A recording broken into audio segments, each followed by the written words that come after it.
Sejam todos muito bem-vindos, é um prazer estar aqui com todos vocês. Aqui a gente vai tratar sobre assuntos relacionados à saúde, ao bem-estar, à beleza, então não percam que hoje tem um programa muito especial para vocês.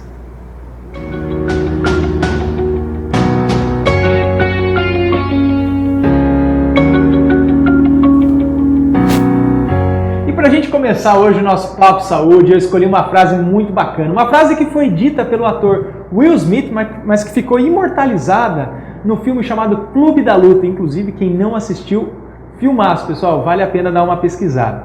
Essa frase diz o seguinte: as pessoas gastam o dinheiro que não têm para comprar coisas que não precisam para impressionar pessoas que não gostam. Eu achei interessante, porque essa frase, basicamente, ela diz respeito a como a gente leva a nossa vida hoje em dia. Muitas vezes a gente se importa muito mais com a aparência e acaba se esquecendo da essência. A gente acaba gastando, investindo o nosso tempo em coisas que realmente não tem lá aquela importância e a gente deixa de lado ou deixa passar pela nossa frente coisas que de fato mereciam uma relevância muito maior. Então eu achei interessante, até para a recomendação desse filme, mas que vocês deem uma pensada, deem uma refletida a respeito disso. E também, como já é de praxe, iniciando o nosso bloco aqui, Doutor Responde, eu gostaria de relembrar o tema da semana passada. Nós conversamos com a endocrinologista a doutora Amanda Salemi e a gente falou muito sobre a gravidez, sobre diabetes gestacional, obesidade e algumas perguntas acabaram surgindo. Uma delas, obviamente, foi aonde a doutora Amanda Salemi atende. E ela atende em Santa Cruz do Rio Pardo, no endereço Avenida Tiradentes, 1704. O telefone está passando para vocês aí, caso seja do interesse agendar uma avaliação, tá ok? Uma outra pergunta que surgiu foi da Ana. A Ana disse: eu estou grávida, o que eu posso praticar de atividade física? Pessoal, lembrem-se, vocês estão grávidas, vocês não estão doentes. Então, basicamente, a atividade física não só deve ser realizada, mas é altamente recomendada pela mulher que está grávida. Agora, obviamente, a gente vai ter algumas limitações. Por exemplo, eu procuro orientar as minhas pacientes que evitem atividades físicas com impacto, né, por conta do risco articular. Além disso, atividades físicas que envolvam altura, que envolvam luta ou mesmo esportes com bola. Isso daí pode ser bastante prejudicial, sobretudo quando a mulher se encontra acima da 20ª semana de gestação. Tá ok? Então, muito importante isso daí. E a Sofia perguntou, ela disse o seguinte: eu estou com 24 semanas, o meu peso agora é basicamente o mesmo do início da gestação. Devo me preocupar? Sofia, fica tranquila, uma pergunta excelente. A gente tem o péssimo hábito de achar que a grávida de fato tem que ganhar peso. E na verdade não, a grávida gorda não é a grávida saudável, é importante ter esse conceito. Então, Sofia, se você está se alimentando bem, fazendo uso das vitaminas, tendo uma boa rotina de exercícios, bons hábitos, uma boa alimentação, você não vai ter nenhum tipo de prejuízo, você pode ter certeza que seu bebê está crescendo e se desenvolvendo muito, muito, muito bem, tá certo? Pessoal, continuem mandando as dúvidas para a gente. E hoje a gente vai falar sobre um tema muito interessante, um tema que particularmente eu gosto muito, que talvez até pela polêmica que ele ainda seja, o tabu que ele representa, e a gente vai conversar sobre esse tema com uma médica que é uma grande amiga, trabalha com a gente lá no Instituto Tose e de altíssima competência. Eu gostaria de apresentar para vocês aqui a doutora Maria Angélica. Ela é médica especialista em saúde do idoso. Maria, seja muito bem-vinda, um prazer enorme estar aqui com você. A gente já trabalha junto lá, mas foi muito bacana essa presença sua. Você que é especialista nessa área vai poder elucidar a gente muito bem a respeito desse tema que é bastante polêmico. Sim, verdade. Nosso prazer é todo meu, estou muito feliz pelo convite e vamos debater sobre um assunto polêmico, mas que é de grande importância para todos. Por que você acha que não se leva em consideração nas discussões, nas palestras, na aula, o comportamento sexual daquelas pessoas, homens e mulheres, que têm mais de 60 anos? Certo. Hoje, assim, nós vemos uma tendência mundial da condição do envelhecimento da população. Então, antes, a condição do idoso, ela era subestimada, né? Hoje nós estamos tendo um avanço muito grande. Para você ter uma noção, para 2050 calcula-se que para cada 4 pessoas, uma será idosa. Então você vê a importância que acaba tendo o tema.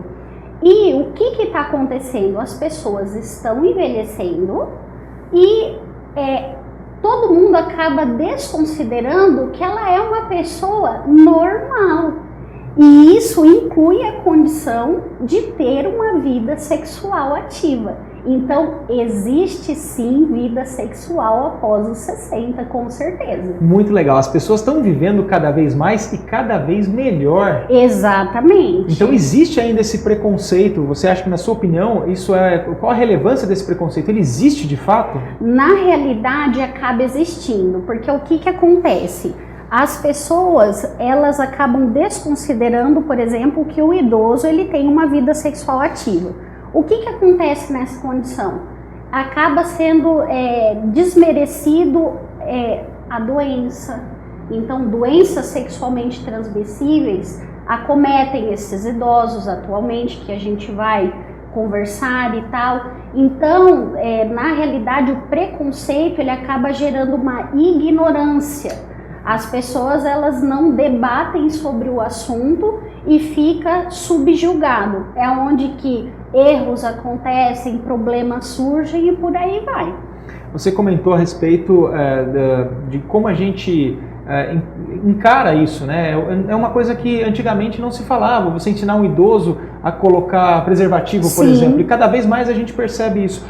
Como que a gente conseguiria acabar com esse preconceito, transpor esse preconceito para que a gente pudesse trabalhar de uma forma menos, talvez, bloqueada a respeito desse tema? Primeiro, a condição de poder conversar. Então, assim, se abrir com o paciente, conversar com esse paciente. Então, a gente não pode ter medo de falar sobre sexo, porque hoje isso acontece muito, independente da faixa etária. Ainda acontece, infelizmente. Imagine na terceira idade. Então, você conversar com um senhor de 60, 70, 80 anos, existe o preservativo, use o preservativo para se proteger. Você pode ter uma vida sexual ativa. O sexo, ele é saudável para o organismo. É saudável. Traz todo um bem-estar. Só que a gente tem que ter responsabilidade com isso. Independente da faixa etária. Independente da faixa etária, exatamente. Então, essa condição, igual o paciente já comentar, doutora, mas eu estou velho, eu não pego essas doenças. Então, gente, pega sim. Então, a prevenção, a proteção, o conhecimento do assunto é que tira-nos da ignorância e a gente pode curtir a vida de forma responsável. E essa colocação sua foi muito importante, principalmente no que diz respeito às faixas etárias. O que você acha que é mais importante para uma pessoa que chega aos seus 60 anos, ela quer ter uma vida sexual ativa? O que você considera como ponto principal nesse aspecto? Tá, então assim, o ponto principal, ele inclui uma mudança de estilo de vida. Então, você não vai focar só em uma coisa. O que eu quero dizer com isso? Você tem que ter alimentação saudável, você tem que praticar atividade física, só que respeitando o seu momento de vida. Então, o paciente idoso, ele possui algumas particularidades e isso tem que ser respeitado. Eu não posso querer tratar um paciente idoso acima dos seus 60 anos como um paciente de 40 anos, por exemplo. Então, existe toda uma condição de uso de medicamentos. Tudo depende do modo que a pessoa se encontra, ela vai ser avaliada, isso é de forma individual. Então não tem uma receita pronta e isso é aplicado para todo idoso, não é assim que funciona. Por isso que consulta em geriatria é longa, bastante. Porque a gente acaba tendo que conversar bastante, entender o contexto desse paciente e aí o tratamento é individualizado e ele inclui melhora da vida sexual. Só que a maioria dos pacientes que chegam até mim tem todo um trabalho em relação ao momento de vida que ele está, aos hábitos dele, acertamos ele de dentro para fora. Isso inclui até a parte emocional e a vida sexual, lógico que vai melhorar. E aí temos uma série de coisas que dá para ser feita para que ele tenha, assim, satisfação, vitalidade e siga feliz nessa fase da vida. Isso é ótimo. E a gente não pode em nenhum momento menosprezar a importância do sexo para a pessoa acima dos 60 anos. A gente tem o péssimo hábito de valorizar, às vezes, aquela pessoa que está no início da vida, que vai ter a primeira relação, e a gente esquece desse momento. Então, considerando essa importância do conhecimento sobre o sexo acima dos 60 anos, para as pessoas acima dos 60 anos, de que forma isso impacta na vida dessas pessoas? Qual a importância do sexo para essas pessoas? Os benefícios que ele vai trazer? Certo, então assim, a primeira coisa que a gente tem que considerar é que o nosso corpo muda. Então o homem, a partir dos 40 anos, já começa uma leve queda da testosterona. Isso vai sendo uma condição progressiva. Igual as mulheres, vai tendo um certo ressecamento pela condição hormonal. Então, você adequar a pessoa com as possibilidades aplicadas de maneira correta, essa pessoa pode ter todo um benefício. O que traz o benefício da parte sexual? É o benefício emocional, é o benefício psicológico, é o benefício social. Porque uma pessoa que ela tá infeliz, Lucas, ela não tá bem em lugar nenhum. Então isso daí acaba impactando bastante. Então a pessoa tá bacana, tá com um estilo de vida legal, tá ali nos seus 60, 70 anos, tem uma vida sexual ativa, sendo respeitadas suas limitações, mas eu quero deixar claro, não se cobre, não queira ter uma vida sexual ativa como você tinha quando tinha 20 anos, 30 anos, 40 anos. Você vai ter uma vida sexual bacana, isso vai te deixar bem com as particularidades da sua idade que você chegou e vai ser feliz, isso traz todo esse benefício. Nossa, emocional principalmente. Então isso impacta muito os homens principalmente e as mulheres também, porque se sentem seguras, acolhidas, existe uma condição de um vínculo maior, né? E de que forma a gente conseguiria minimizar esses prejuízos que talvez a idade vá oferecer para essas pessoas, homens e mulheres? Como que a gente minimiza todos esses efeitos? Na realidade, a primeira coisa é aceitar. E aí procurar tudo que é possível, desde que seja adequado. Por exemplo, as mulheres, existem géis lubrificantes que vão facilitar bastante. Os homens, eles ficam um pouco inseguros, principalmente com o uso do preservativo, porque ficam ressabiados, há condição de perda de ereção. Só que as mulheres, uma coisa que às vezes tem um certo preconceito, Lucas, o preservativo feminino, né? Difícil encontrar pessoas que gostam de usar, sequer que conhecem. Exatamente. E isso não deixa de ser um empoderamento da mulher. Com certeza. Porque a mulher consegue colocar antes da atividade sexual em si, tem o seu parceiro com receio de usar preservativo, medo da perda da ereção, porque é essa a grande dúvida, e tem a condição de optar, de ter segurança. Existe a condição da reposição hormonal, bem indicada, tanto na mulher como no homem, seguindo os protocolos específicos. A mulher passa com o seu ginecologista, conversa, tem como fazer isso, e isso tudo vai contribuir para essa vida sexual com qualidade e ativa. É muito legal você ter tocado num assunto agora há pouco, que é da evolução. E eu sempre brinco com as minhas pacientes, é o seguinte, a gente tem que plantar uma sementinha hoje para colher lá na frente. Com certeza. Então, você ter bons hábitos a partir dos seus 20 anos, Nossa. 30 anos de idade, vai obrigatoriamente, naturalmente fazer com que você entre nos 60 anos, ou na terceira idade, de uma forma geral, muito mais bem preparado em todos esses aspectos.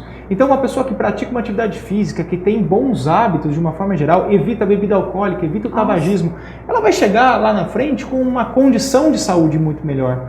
E vai, na maioria das vezes, encarar esse período de uma forma mais natural. É quase que uma evolução, né? Como uma causa e consequência. É interessante você falar sobre isso. Por exemplo, atividade física.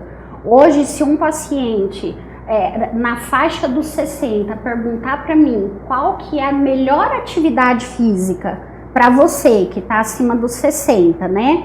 Até antes disso, a musculação bem executada é a melhor atividade física que um idoso pode fazer. Não estou querendo desmerecer as outras atividades físicas. É que os idosos, existe uma tendência da sarcopenia, que é o acúmulo de gordura em detrimento de massa muscular.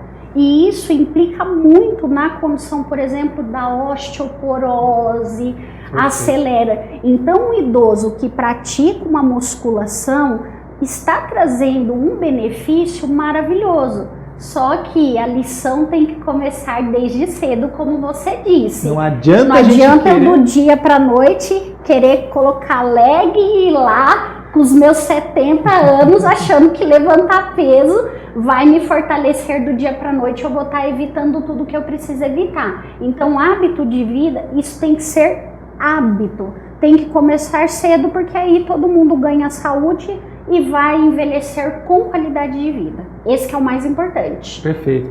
É importante a gente lembrar que uma relação sexual bem sucedida, ela não implica necessariamente a presença do orgasmo.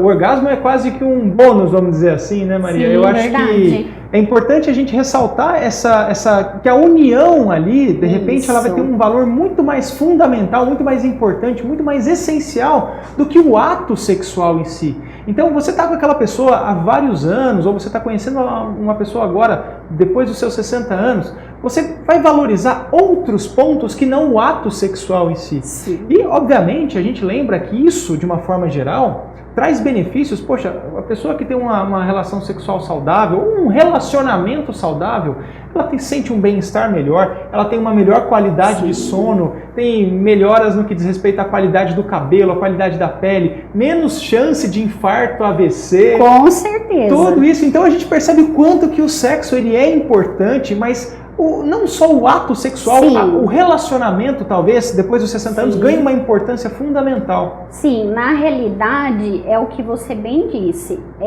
Quando a gente fala de saúde sexual, a gente não quer dizer somente o ato em si. Então, o abraço, o carinho, a correspondência, eu posso contar com você. Tudo isso entra no contexto sexual. Perfeito. Então não é somente o ato em si. É bem o que você disse, acaba sendo um bônus de um contexto todo que é muito maior do que isso, né? E me conta uma coisa, a seu ver, né, no seu modo de ver, toda essa situação onde nós temos hoje cada vez mais as pessoas tendo relação sexual mais tarde. Sim. E o aparecimento das doenças sexualmente transmissíveis. Ainda é difícil a gente passar essa informação para o idoso de uma forma geral. Eles não estão acostumados a utilizar o preservativo e seguir outras orientações de cuidados, de prevenção. Como que você aborda uma pessoa que não teve essa orientação no passado, que está com seus 60 anos, 65 anos e que, de alguma forma, necessita desse cuidado? Então, na realidade, a primeira coisa é a conversa. Então, você tem que ser muito claro, se colocando como um profissional de saúde e não de julgamento. Perfeito. Então eu não estou lá para julgar ninguém, eu estou para ajudar e orientar. Então, a partir do momento que ele entende e você cria um vínculo com isso de confiança, porque nós não somos apenas profissionais médicos prescritores. A nossa função não é essa. Vai muito além, sem A dúvida. nossa função vai muito além disso. Então, o paciente, ele acaba sendo abordado. Então, nós perguntamos como que vai sua vida sexual. Depois de criar esse vínculo com o paciente, para ele entender que não é para julgar. Eu não estou para julgar se o meu paciente tem 85 anos e quer fazer sexo. Eu não tenho que julgar, eu não tenho que criar juízo de valor de nada. Ok, pode fazer sexo? Pode, desde que se previna, conheça os riscos de não se prevenir e saiba de todo o contexto da condição de idade. Então é conversando, volto a repetir, a ignorância ela acaba matando. A ignorância mata nesse contexto. Então não quero conversar, não quero saber, não quero discutir sobre isso. E aí se sujeita a doenças sexualmente transmissíveis. Outra coisa que eu acho muito importante falar, o uso indiscriminado de medicações que são obtidas aí no mercado obscuro no contexto de conseguir sem avaliação médica, colocando a pessoa numa condição de risco de ter um infarto, de ter um AVC e uma série de complicações. Importante lembrar, pessoal, que toda medicação pode ter efeitos colaterais, e as medicações que nós utilizamos nessa fase, elas têm sim um benefício muito grande, mas obviamente elas têm a sua indicação. Então, antes de você sair fazendo o que o amigo faz, ou que o médico passou para o parente, para o primo, para o amigo, não cometa esse erro, procure uma avaliação. Inclusive, já entrando nesse assunto da avaliação, Maria, de uma forma geral, o homem é mais tigrão, ele não vai no médico. A gente sabe disso, que o homem ele tem um certo receio de ir no médico, ele é autossuficiente. E a gente percebe, de fato, que as mulheres acabam procurando mais, seja no que diz respeito à questão sexual, ou mesmo para um acompanhamento de rotina. Na sua prática clínica, o que você observa nessas populações, considerando os homens e as mulheres? Como que você atende, como que você repara nessa diferença do homem para a mulher nessa fase? Certo, na realidade isso realmente existe.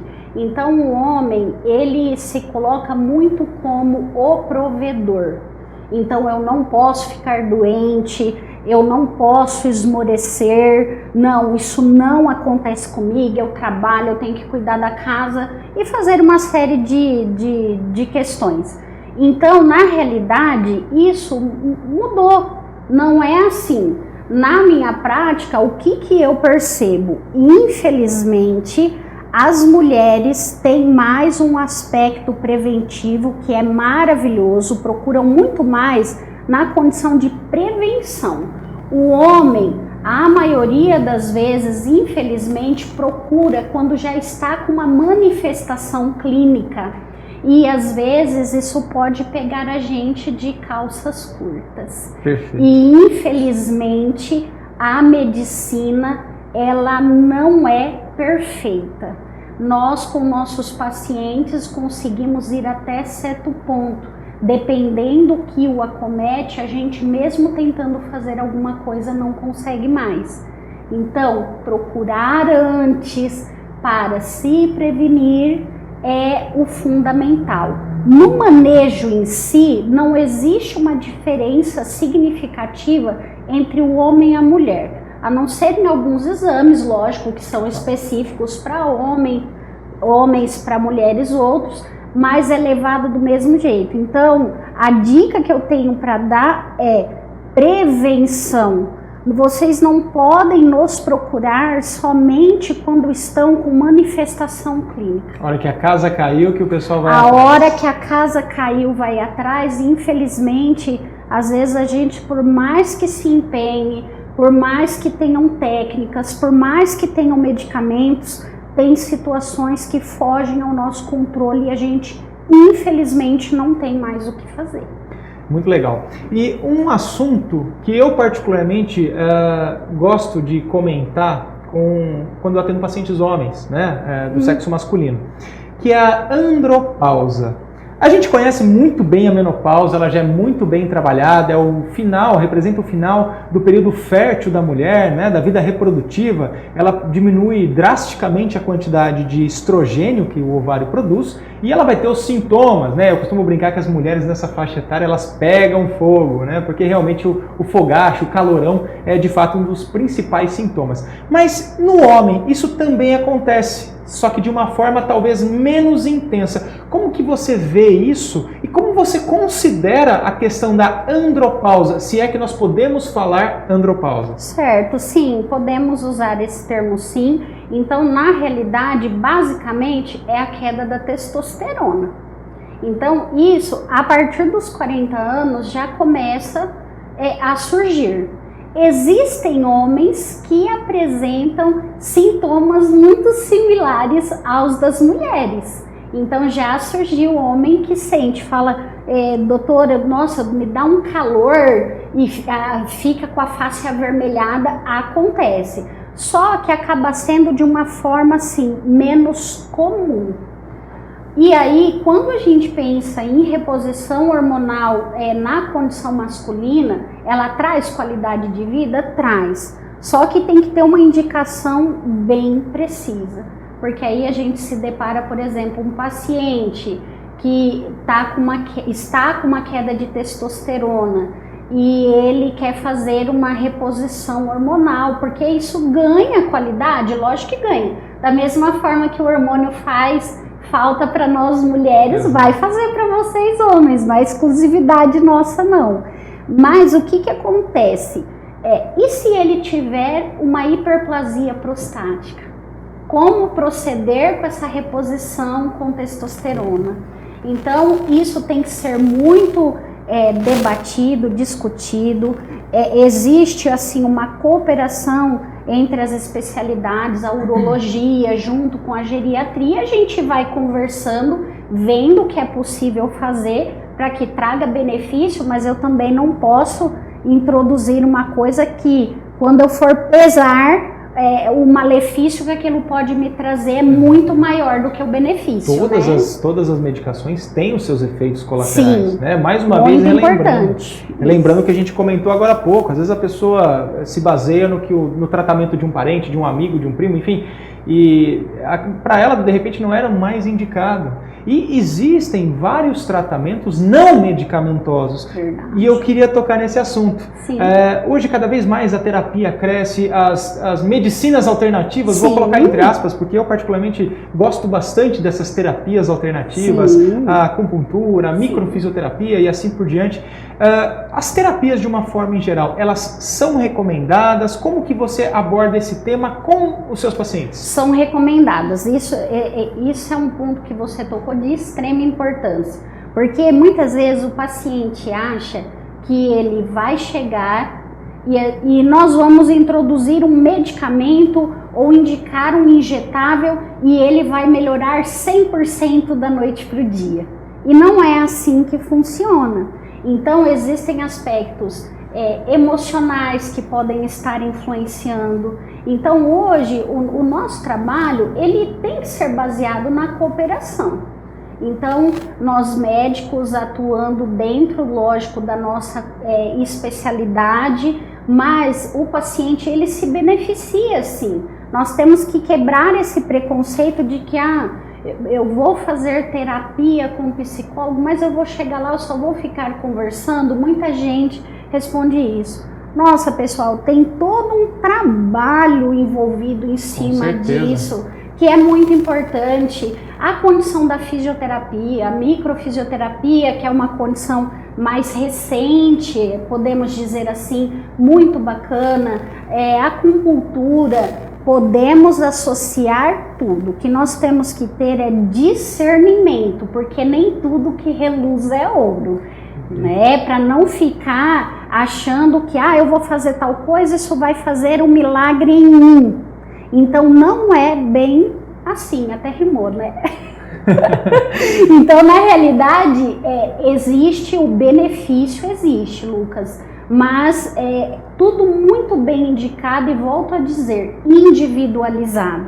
Às vezes aquele paciente chega para mim eu observo que ele precisa da terapia, vai contribuir.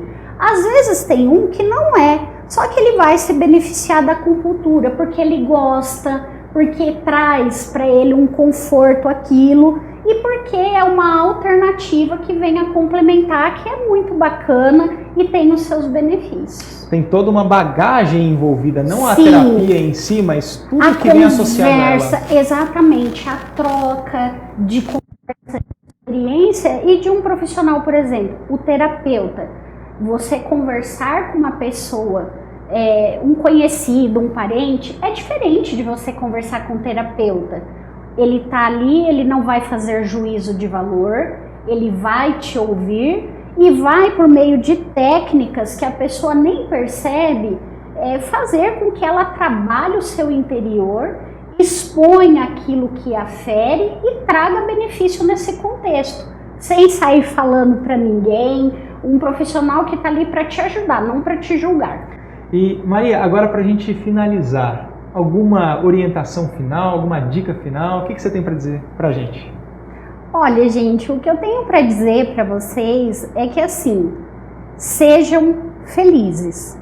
Então, ter uma vida sexual ativa é felicidade, abraçar é felicidade, ter o acolhimento dentro do seu relacionamento é felicidade, fazer uso do preservativo é resumo de felicidade, se for usar um vibrador é resumo de felicidade também. O importante é tenham consciência, se orientem adequadamente e vivam a vida de vocês com plenitude até quando Deus permitir. Maravilha, maravilha. Maria, de coração queria agradecer a presença aqui no nosso programa, no nosso papo, foi muito bacana.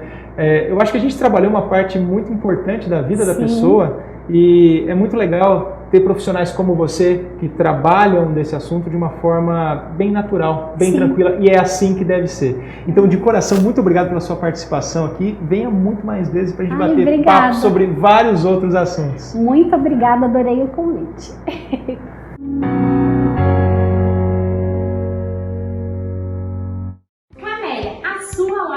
De acessórios femininos. Acompanhe o nosso Instagram e fique por dentro de todas as novidades.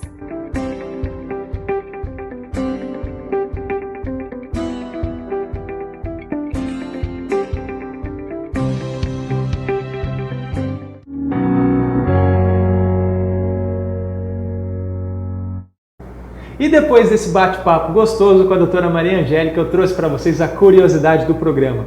Curiosidade bastante interessante. A gente está acostumado a acreditar que existem 5 sentidos: visão, audição, tato, olfato e paladar. Pessoal, existem pelo menos 26 sentidos, dentre eles o senso de direção, senso de espaço, senso de equilíbrio, senso de articulação muscular, vários outros. Então, a gente não pode se restringir só a esses 5, tá certo? E, finalizando o nosso programa, queria lembrar que toda a nossa apresentação e os programas anteriores vão estar disponíveis nas nossas mídias sociais, aqui na mídia social da TVC, no canal 13 da NET de Bauru e também nas mídias do Dr. Lucas Tosi, do Instituto Tosi. Pessoal, muito bom ter vocês todos aqui com a gente, muito obrigado pela audiência, pela participação, um forte abraço e até mais!